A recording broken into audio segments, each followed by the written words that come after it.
இப்போ ஒருத்தவர் வந்து டிக்டாக்ல வந்து பயங்கரமா ஆவேசமா பேசுறாரா? இப்போ இந்த மித்ரான்றது வந்து ஒரு ஒரு ஒரு யாரு வேணாலும் ஏறி சவாரி பண்றான்ற ஒரு குதிரை ஆயிருச்சு. இப்ப பிரசாந்த் வந்து ஏறி சவாரி பண்ண பார்க்குறாரு. அந்த பிரசாந்த் வந்து நம்ம நிக் நஸ்மிக்கு வந்து உதவியாளரா இருந்திருக்காரு. அப்பன்னா அந்த ஒரு ஆஃபீஸ்ல வேலை செஞ்சிருக்காங்க. அவங்களுக்கு அங்க வேலை செஞ்சனால சம்பளம் கிடைச்சிருக்கு. ஸோ அதனால நிச்சயமா அவர் வந்து அவரோட பாஸ தூக்கி பேசுவாரு. பாஸோட எதிராளிய குறைச்சு பேசுவாரு.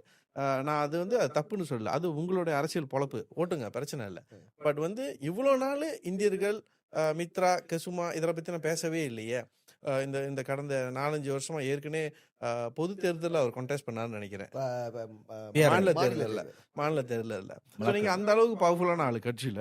அப்ப ஏன் வந்து இதுவரைக்கும் இந்த மித்ரா பத்தி கேள்வியே எழுப்பல? இந்தியர்கள பத்தி பேசவே இல்ல. திடீர்னு அதாவது ஒவ்வொரு புது அரசியல்வாதிக்கு வந்து இந்தியன்ஸ் வந்து திடீர்னு செல்லப்பிள்ளை ஆயிருவாங்க. எல்லா இந்தியன்ஸுக்கும். அது வந்து நம்ம நம்ம எல்லா இடத்துலயும் பார்க்குறோம். பிரிக்காத்தனுக்கு திடீர்னு இந்தியன்ஸ் பாசமாயிருவாங்க. பாஸுக்கும் திடீர்னு இந்தியன் பாசமாயிருவாங்க. அ அ பால் ஊட்டி, சோறு ஊட்டி வளர்க்க பார்ப்பாங்க. இந்த இந்த பொலிட்டிக்கல் டிராமாவ வந்து ஸ்டாப் பண்ணணும்.